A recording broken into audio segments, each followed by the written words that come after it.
Okay, so I want to just give some quick tips on how to do well with math. And math has changed a lot. It is different from when I was learning it in junior high school to college, to using it for my own projects and then teaching it and then coming back and then using it on my own projects again and then learning it from the top. It's changed every step of the way. And what do I mean by that? So first and foremost, if you did Khan Academy, let's say 5 years ago, and you did it today, you'll notice that you lost a lot of progress that you previously had, even though you might be like, I still understand geometry, trigonometry, pre-calc, all those things.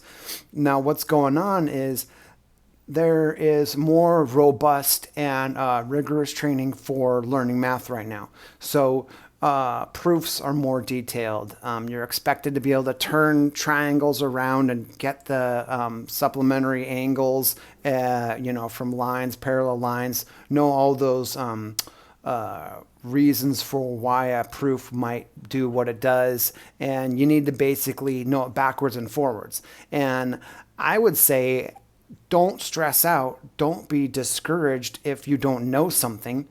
Let's say you're doing something like Khan Academy. There, I got a couple steps that you can use to make sure you master the material.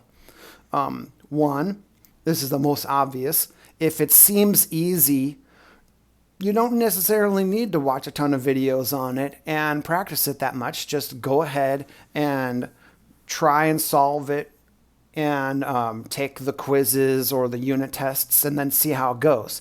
If you get it, you understand how it's going. You don't feel like it's like you need to memorize anything more or anything like that. You're good, right? That math used to be like that. You went for it. You either knew it or you didn't. And then if you didn't, then you would like cram, try and learn the tricks, and then test again. That's how math used to be. But what's happening is there's a change where math is wanting you to get to the next levels of comprehension and understanding so that way you can make it to, let's say, calculus and beyond without feeling like you're standing on thin stilts or something. They want you to feel like you're on a strong foundation. And then that's the way everything's going now. And it's good. It's actually really good. I'm more than 40 now, and I'm just going back from the beginning and then doing it, and because I want to use this stuff in my games more rigorously.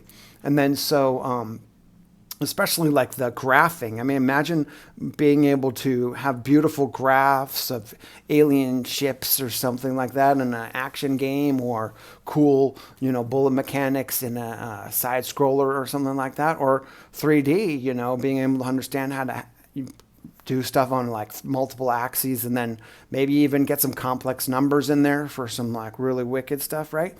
So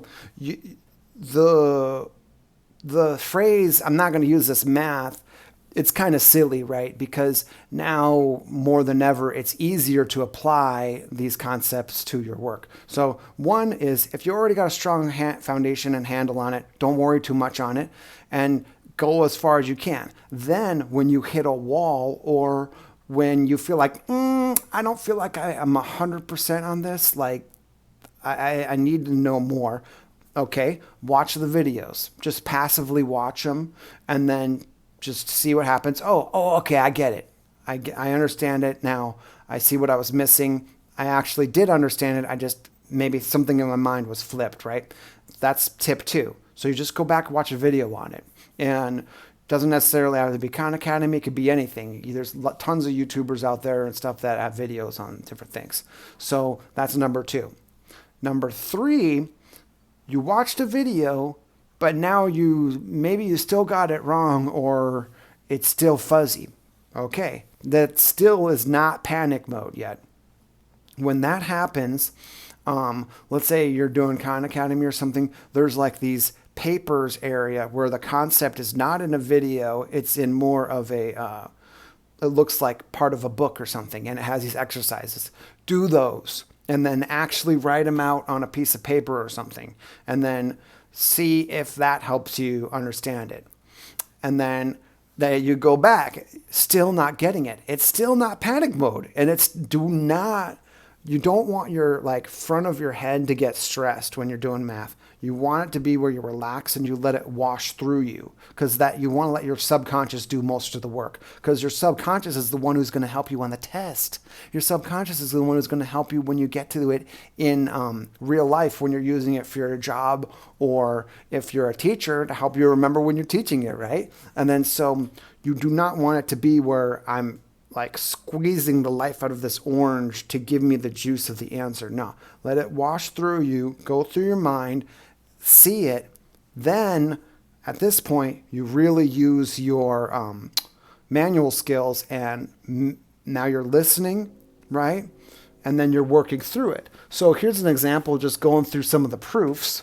And then I'm like, what am I doing wrong here? This looks like a long proof. I just wrote it out. Write it out. What's the worst thing that can happen? That you really know it? Just write it out. This wasn't hard. This took only a few minutes to write it out. Get a printer. Let's say you're a kid and you can't afford a printer. Ask your parents for a laser printer, and instead of a Christmas present. I'm not kidding. Say, can I trade in certain Christmas presents, birthday presents, and get a laser printer and a black and white toner cartridge and some paper? You want to win at life? I'm not even joking right now. Do you want to win at life? Get yourself a laser printer, black and white toner cartridge, and some paper. You're going to dominate. I have this printer that I got from like 2 jobs ago, and I bought it on sale, you know what I'm saying, when liquidating the location, and it still works. And I print graph paper whenever I want it. I didn't buy this graph paper. I didn't buy this. I printed it. You can literally print your own graph paper if you want to. It's baller. You can go to the dollar store. Look at this. I got this from the dollar store. Paper this big. I can't even fit it on the camera. Look at this. Look how big this paper is. It's bigger than my head. My head's huge. It's like this kid's. People are going to think you're this weird, creepy, like creepy person. Why are you buying all this kids' art paper? Leave it for the kids, loser. I said, no way, dude. Buy more. Get more from your wholesaler. It's not my problem. The paper is mine. It's $1 each. Look how many I've gone through.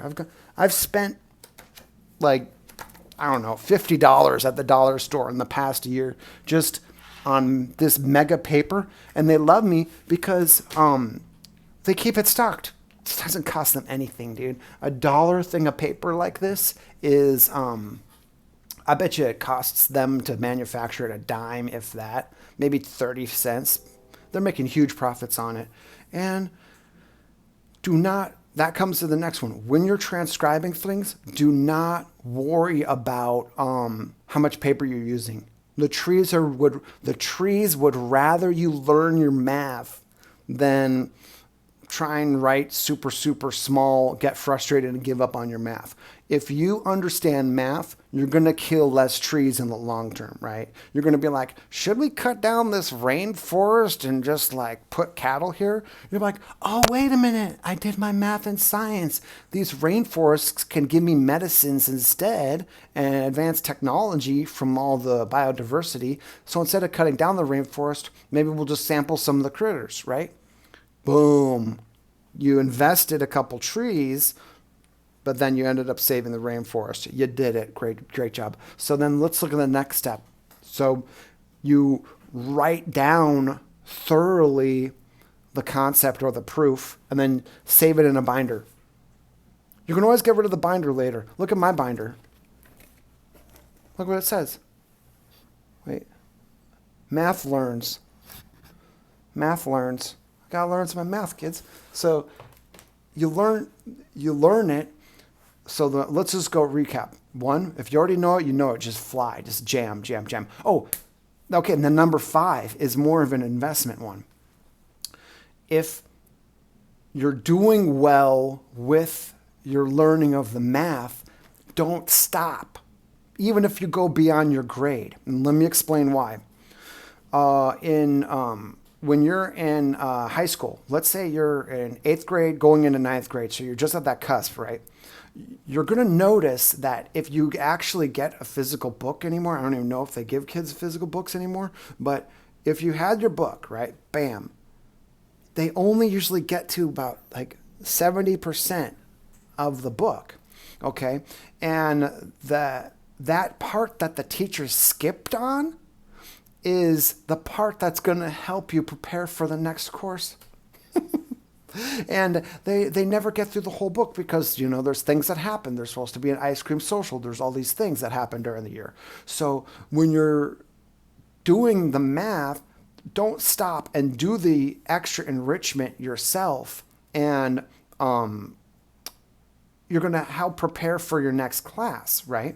And the key is to get through as much material as you can absorb, so that way you can, in a relaxed manner, review and refresh while other people are cramming.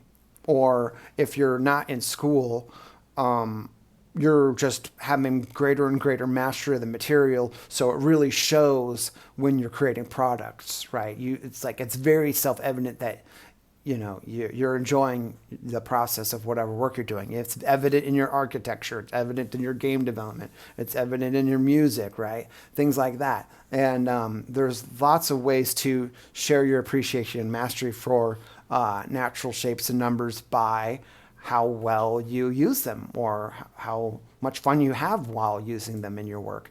And so let's just recap. 1, if you got it, fly. 2, if it's a little fuzzy, watch the videos. 3, read the special papers on it, review the papers. And if there's extra sections of the book, read through those. 4, okay, it's time to really dig deep. You might have to, it's called transcribing. It's basically, imagine you're rewriting the book in a sense. And I know it's a lot of work, but it pays off because if you add muscle memory to your brain learnings, you get full body absorption of the material. 5 would be, okay, you got it, now keep going until you hit that wall. Now, if you continue with that process and then go through your material, you're going to have a strong foundation. You can get the 100% mastery. I'm shooting for 100% mastery, and why not, right? Why not just have 100% mastery? It'd be so cool, right?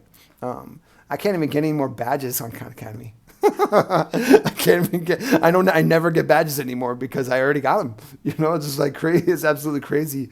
And then